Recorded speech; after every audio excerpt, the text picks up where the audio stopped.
कभी कभी आपको आश्चर्य व चमत्कार नहीं महसूस होता कि बंद नारियल के अंदर पानी कैसे भरा गया? घर के टैंक में पानी भरने के लिए हमें मोटर का इस्तेमाल करना पड़ता है, तो वे कौन सी शक्ति है? क्या वे ईश्वरीय शक्ति है? चलो आज हम इसकी चर्चा करते हैं। ये सवाल सबके मन में उठता है कि अगर भगवान ने हमको बनाया है तो आखिरकार भगवान को किसने बनाया होगा? साइंस का मानना है आज से करोड़ों साल पहले इस सृष्टि का निर्माण हुआ।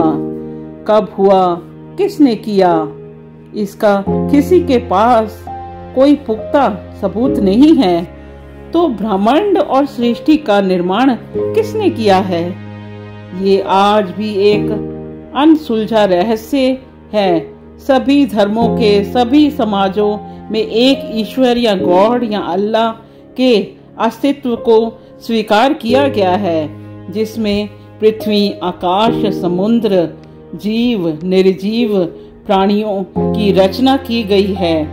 यद्यपि ऐसी प्रत्यक्ष शक्ति के होने का कोई प्रमाण नहीं है, और अगर ये मान लिया जाए कि ब्रह्मांड का निर्माण भगवान ने किया है, तो ये प्रश्न सामने खड़ा होता है कि भगवान का निर्माण भी तो किसी ने किया होगा। वे कहाँ से आए थे, वे कौन थे और वे कहाँ रहते हैं, और किस प्रकार उसने इस सृष्टि व धरती का निर्माण किया? इस वीडियो में कही गई बातों को हमने भिन्न भिन्न सोर्सेज से कलेक्ट किया है और आप लोगों के सामने रखने की कोशिश की है। ये मेरी कही हुई बातें नहीं हैं। जब हम इस खूबसूरत दुनिया को अपने आसपास देखते हैं तो हमें महसूस होता है और हमें अक्सर आश्चर्य होता है कि इस दुनिया को किसने बनाया होगा। हमें बताया गया है कि भगवान ने इस दुनिया को बनाया है, लेकिन हमने भगवान को नहीं देखा है। इसलिए हम कल्पना करना शुरू करते हैं कि भगवान कैसे दिखते होंगे जिसने इस अद्भुत दुनिया को बनाया है।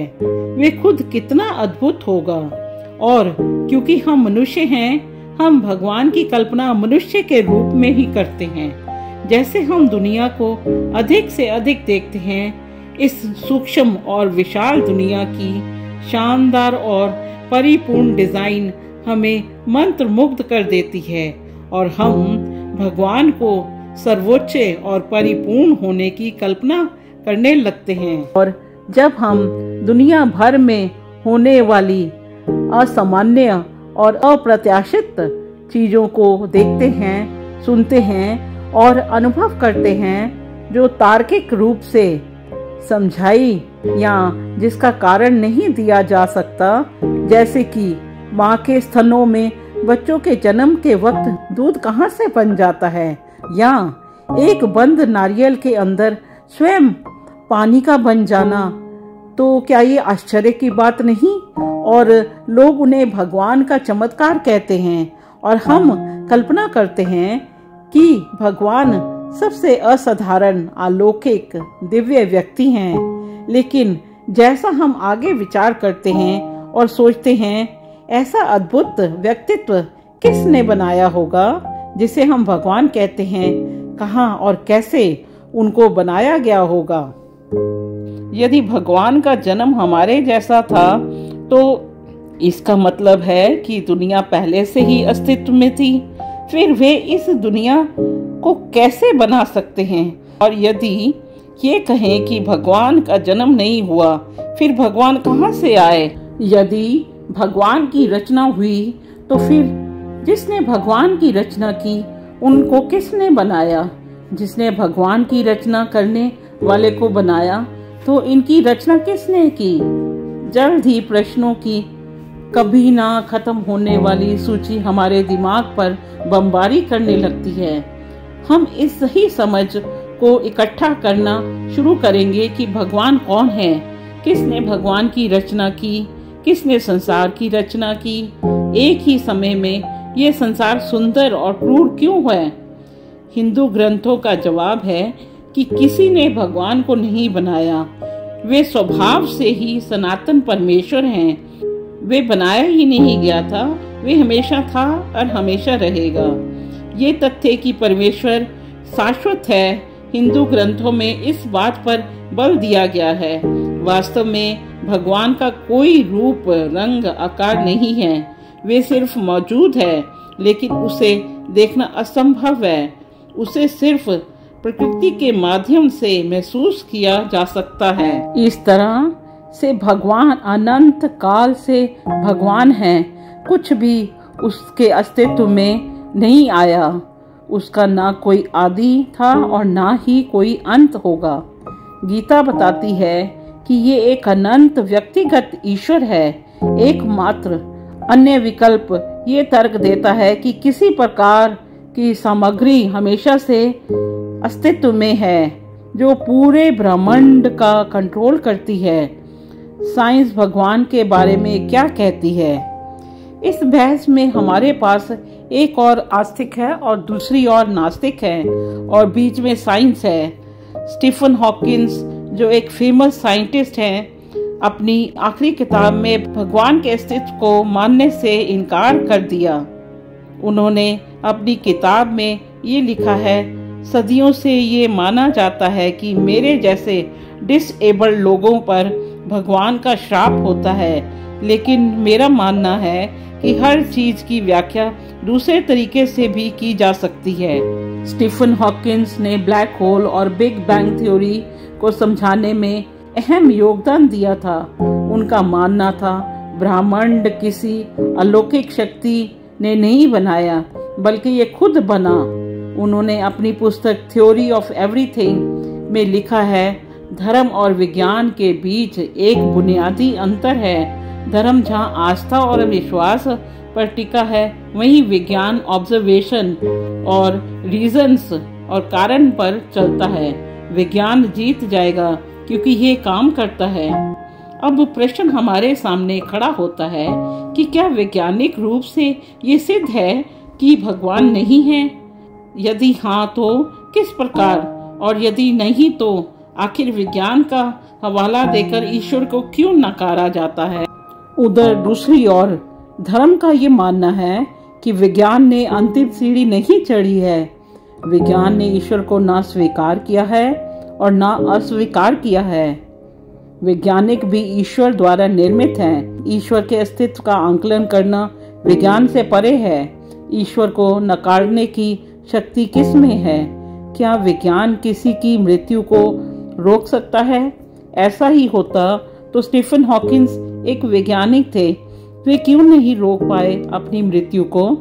क्या विज्ञान शुद्ध रक्त का निर्माण कर सकता है? क्या विज्ञान जल का विकल्प ढूंढ सकता है? नहीं, ये सब विज्ञान के बस की बात नहीं है। सही मायने में विज्ञान स्वयं प्रकृति के रहमो करम पर अपनी वैज्ञानिकता सिद्ध करता है। ईश्वर अर्थात अदृश्य शक्ति। विज्ञान इस ब्रह्मांड के निर्माता और नियंत्रक को सैद्धांतिक रूप में मानता है। एक मजेदार बात और भी सामने आती है। एल्बर्ट आइंस्टीन, साइंटिस्ट, जब यूनिफाइड फील्ड थ्योरी पर काम कर रहे थे तो उस वक्त वे बताने में असमर्थ रहे कि ग्रेविटेशनल फोर्स किस प्रकार उत्पन्न होता है। तो उन्होंने कहा था, ये तो कॉस्मिक मॉडल ही बता सकता है। इसी कॉस्मिक मॉडल को वेदों में ब्राह्मिक मन या भूमा मन कहा गया है। विज्ञान ईश्वर को नहीं मानता, सच है, क्योंकि विज्ञान किसी भी बात पर विश्वास नहीं करता। विज्ञान जानने में विश्वास रखता है, और जानने की इस प्रक्रिया के बाद जब विज्ञान ईश्वर के अस्तित्व के बारे में बताता है तो वे उस अनुयायी के आधे अधूरे विश्वास से कहीं अधिक गहरा और विश्वास से भरा होता है, जिसने ईश्वर को स्वीकार किया है। हम आपको महान वैज्ञानिक न्यूटन का उदाहरण देते हैं। न्यूटन का एक मित्र एक दिन न्यूटन से मिलने आया। न्यूटन ने इस दौरान सौर मंडल का एक अच्छा मॉडल बनाया। दोस्त ध्यान से मॉडल को देख रहा था और न्यूटन उसके बगल में बैठा कुछ लिख रहा था। मित्र ने सौर मंडल के इस मॉडल के हैंडल को घुमाया और ब्रह्मांड घूमने लगा। सही ग्रह एक दूसरे से सही दूरी पर अपनी कक्षाओं में सही तरीके से घूम रहे थे। वे मित्र कुछ देर अवाक रहकर देखता रहा। उसने आश्चर्य से न्यूटन से पूछा, यार ये कूल मॉडल किसने बनाया? कोई नहीं, पढ़ते हुए न्यूटन ने उत्तर दिया। उसके मन में ये आया कि या तो न्यूटन ने सुना या समझा नहीं, तो उसने फिर पूछा, भाई मैं तुमसे पूछता हूँ, इस ब्रह्मांड का इतना सुंदर मॉडल किसने बनाया? न्यूटन ने फिर उत्तर दिया कि कोई नहीं। अब उस मित्र से रहा नहीं गया तो वे गुस्से में बोला, अरे क्या पागल बातूनी है? ये मॉडल अपने आप बन जाता है अगर इसे किसी ने नहीं बनाया तो? न्यूटन जो ईश्वर में विश्वास नहीं करता था और ये विश्वास किया था कि ब्रह्मांड एक ही विस्फोट में बना है, कहा, मेरे प्रिय मित्र, यदि आप मानते हैं कि ये छोटा सा मॉडल व छोटी सी ये मशीन भी मैंने बनाई है, तो मुझे विश्वास करना होगा कि ये बहुत बड़ा वास्तविक है कि ब्रह्मांड भी किसी शक्ति द्वारा बनाया गया होगा। जब इस ब्रह्मांड के खिलौने जैसा मॉडल का निर्माता न्यूटन है, तो ये महसूस करने के लिए कि इस वास्तविक ब्रह्मांड का निर्माता होना चाहिए और इसे जानने की दिशा में एक वैज्ञानिक के रूप में भी आगे खोज करनी चाहिए। इस एक घटना ने न्यूटन के मन में एक नया बड़ा तूफान पैदा कर दिया और उस तूफान ने उसे ईश्वर के अस्तित्व में दृढ़ विश्वास की ओर खींच लिया। आपने देखा होगा माइग्रेटरी पक्षियों का अपने आप बिना माँ बाप के ही लंबी समुद्री यात्रा कर अपने घर लौटना, हार्मोनल चेंजेस के द्वारा शारीरिक बदलाव, ये सब फिनोमेना एक चमत्कार से कम नहीं है जो याद दिलाते हैं कि कोई तो शक्ति या कारण है इन सब घटनाओं के पीछे। वैसे तो वैज्ञानिक का मानना है कि भगवान नहीं है, परंतु अगर हम इसको देखें तो भगवान का अर्थ फिर चेंज हो जाता है। तो दूसरी तरफ विज्ञान इस पर भी बात रखता है, हो सकता है कि जो भगवान थे वे पहले हमारे जैसे ही इंसान थे। उन्होंने अपने मस्तिष्क का 100% हिस्सा इस्तेमाल में लाया होगा। आपने भी देखा या सुना होगा, हमारे भगवान, खासकर विष्णु या शिव भगवान, ज्यादातर ध्यान में ही रहते हैं। तो वे ऐसा क्या करते हैं? तो वैज्ञानिक ऐसा सोचते हैं कि हो सकता है भगवान अपने दिमाग को नियंत्रण में कर रहे हों। भगवान का आरंभ इंसान के साथ होना ही संभव हो सकता है, क्योंकि अगर भगवान ने ये सृष्टि बनाई है तो भगवान सीधे ही इंसान बना देता। अगर भगवान ने सृष्टि बनाई है तो उन्होंने पहले डायनासोर क्यों बनाए? इसके बाद वे प्राकृतिक आपदा के कारण क्यों मर गए? क्योंकि वे खुद को ढाल नहीं पाए। भगवान हमारे जैसा क्यों दिखते हैं? ये सवाल वैज्ञानिकों के दिमाग में हमेशा रहता है। 5 बिलियन साल पहले पृथ्वी बनी, 3 बिलियन साल बाद हिमयुग आ गया, उसके बाद डायनासोर आए, प्राकृतिक आपदा के कारण उनकी मृत्यु हो गई। 1 बिलियन साल बाद बंदर रूपी जीव धरती पर पैदा हुआ और ये पैदा डायनासोर के जैसे समुद्र से हुए थे। पहले ये छोटे छोटे कण जैसे थे, विकास करते करते बंदर रूपी रूप लिया। समय के साथ लोगों ने अपने फायदे के लिए भगवान की पहचान ही बदल दी। आज तुम्हें ऐसे व्यक्ति भी मिलेंगे जो करोड़ों की गाड़ियों में खुद घूमते हैं, शीश महल जैसे आश्रमों में रहते हैं और लोगों को खूब भरमाते हैं कि माया मिथ्या है। तो भाई, अगर माया मिथ्या है तो पहले आप भी उन शब्दों पर आचरण करो ना। अरे बोलना तो बहुत इजी होता है, पर उस सत्य के मार्ग पर चलना कठिन है। हम लोग भी भरमाए फिरते हैं, स्वयं पर विश्वास नहीं करते। भगवान मन के अंदर है भाई, जिन खोजा तिन जाना। पहले खुद को समझो, खुद को बदलो। अपने अंदर की केमिस्ट्री तो समझते नहीं, बाहर भागते फिरते हैं। अब कोई बेशक कह दे मैं ग्रेविटी को नहीं मानता, मानो या ना मानो, ग्रेविटी तो अपना कार्य कर ही रही है ना, तभी तो पृथ्वी के साथ चिपके हुए हो ना। चांद पर तो एस्ट्रोनॉट को सूट डालकर उतरना पड़ता है, वहाँ ग्रेविटी कम है, फिर भी नहीं समानते। भैया प्रमाणित कर दो कि ग्रेविटी नहीं है, नहीं कर पाएंगे ना। विज्ञान अस्थाई है जबकि परमात्मा अजर अविनाशी है, और विज्ञान भी परमात्मा की अनुकंपा से ही है, इसलिए कह सकते हैं कि भगवान सर्वोपरि है। पानी की एक बूंद से इंसान का ये सुंदर शरीर जिस भगवान ने बनाया है, आज इंसान विज्ञान को पढ़कर उसी भगवान के अस्तित्व को मानने से इनकार करने लगा है। भगवान के होने का दूसरा प्रमाण प्रकृति को देखकर भी लगता है, क्योंकि दुनिया में कई तरह के जीव जंतु मौजूद हैं, इनमें इंसान भी शामिल है। इन सब की उत्पत्ति अचानक धरती पर कैसे हुई, इस बात का पता आज तक वैज्ञानिक नहीं लगा पाए, इसलिए इसे ईश्वर की रचना मानी जाती है। अगर एक बात सोची व विचार की जाए कि ये सोचने का brain, nervous system, heart and arteries अंदर हमारे भीतर कैसे एक सुंदर रूप में कार्य कर रही हैं, तो आश्चर्य होगा कि ये मनुष्य रूपी इतनी सुंदर मशीन जरूर किसी ने बनाई है। वही परमात्मा है जो पक्षी, पेड़ पौधे, जानवरों को चेतना शक्ति देता है। एल्बर्ट आइंस्टीन भी भगवान को हमेशा एक शक्ति के रूप में मानकर उनकी प्रेरणाओं को ग्रहण करते थे। वे सवेरे उठकर विचार किया करते थे। सवेरे तकरीबन 3 से 4 बजे के बीच उन्हें उनके प्रश्नों के उत्तर सही समय मिलते थे जिनकी उन्हें आवश्यकता होती थी।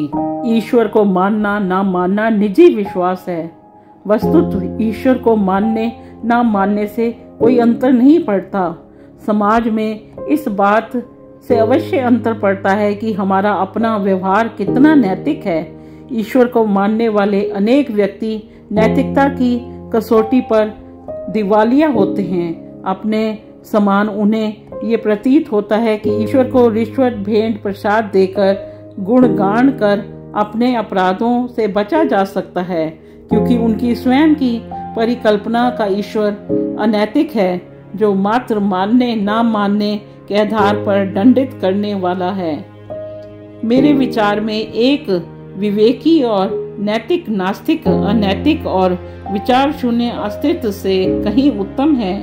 ईश्वर की अवधारणा को मानने वाले भी ईश्वर के बारे से भिन्न भिन्न अवधारणाओं को मानते हैं। ऐसे व्यक्तियों से अधिकांश अपने मत को सत्य तथा अन्य मतों को असत्य मानते हैं, और वे ऐसे तर्क रचते हैं जिनके आधार पर उनका ईश्वर ही सच्चा संस्करण है और अन्य व्यक्ति किसी झूठे व्यक्ति की आराधना करते हैं। इस प्रकार के विश्वास से युक्त हूर, अप्सराओं आदि के मोह में आपस में एक दूसरे का गला काटकर अपने आसपास समाज में नरक जैसा वातावरण बना देते हैं।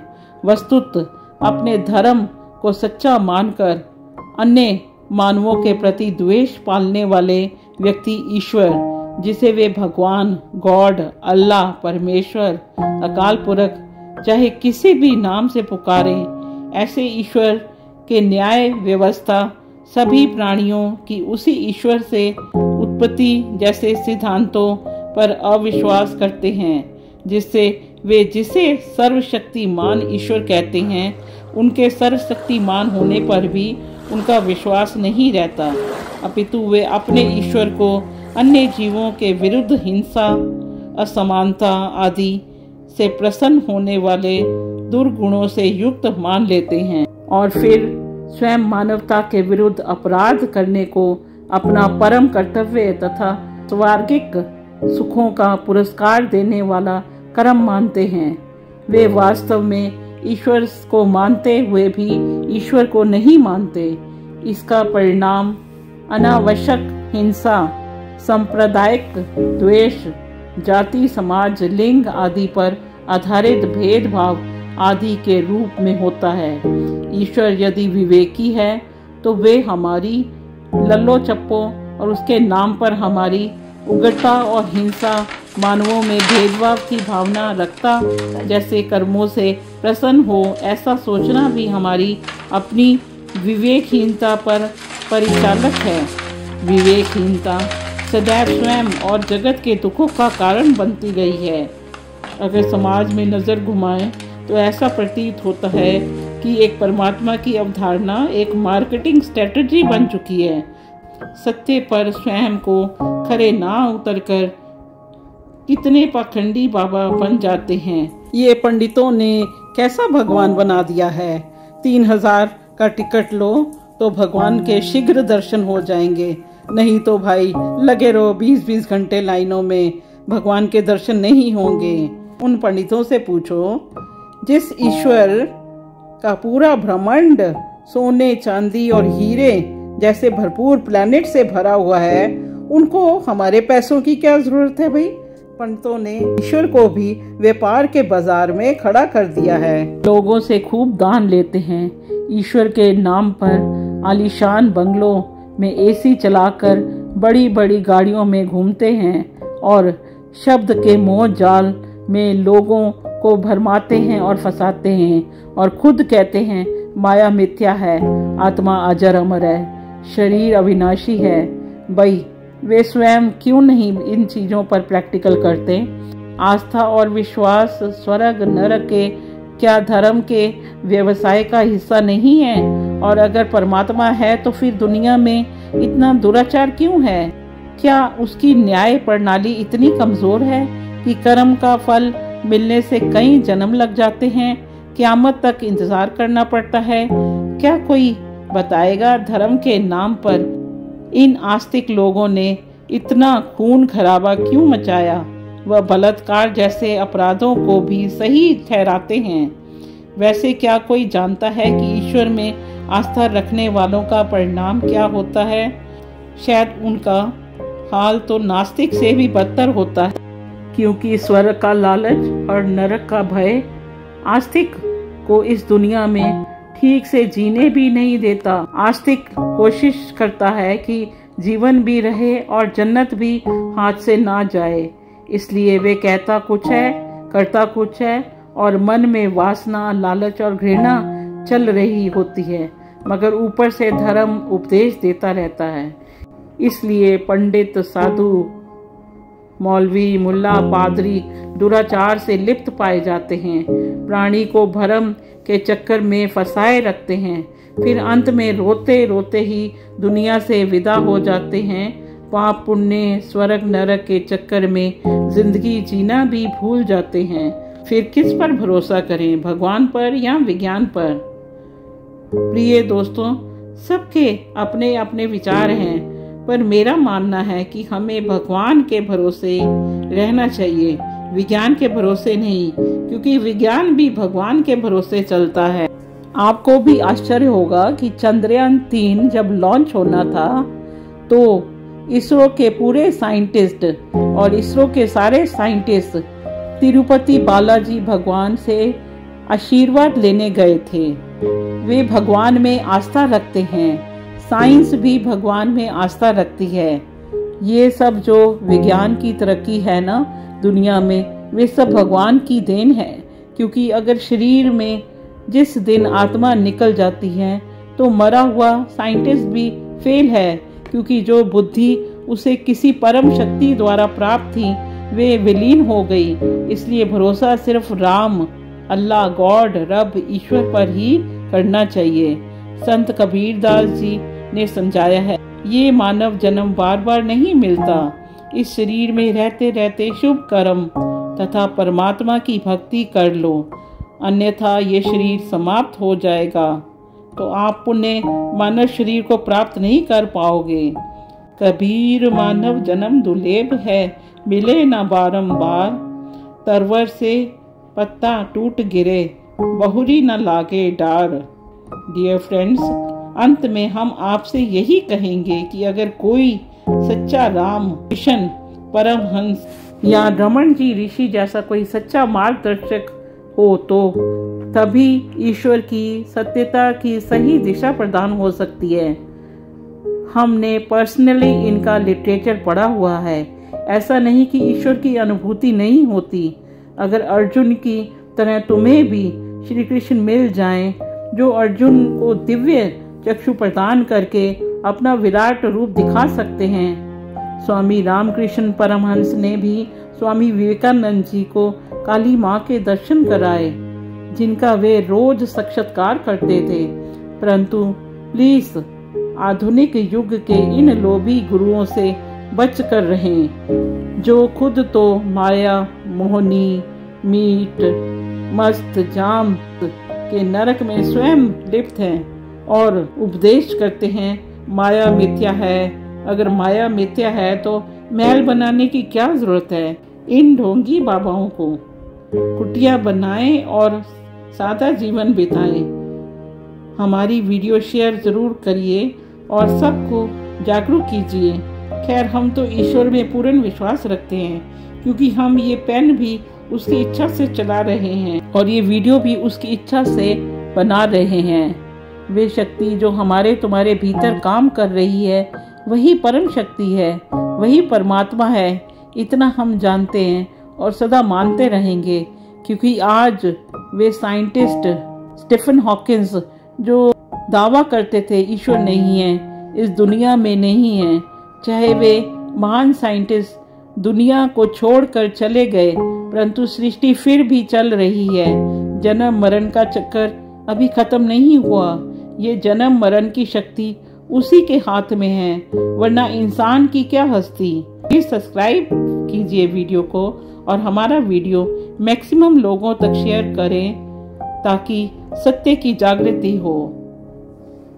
Thank you friends. और आपका क्या व्यू है, हमें ओम सत्यावाणी पर लिख के जरूर भेजें, ताकि हम नई नई वीडियोस आपके लिए और लाते रहें।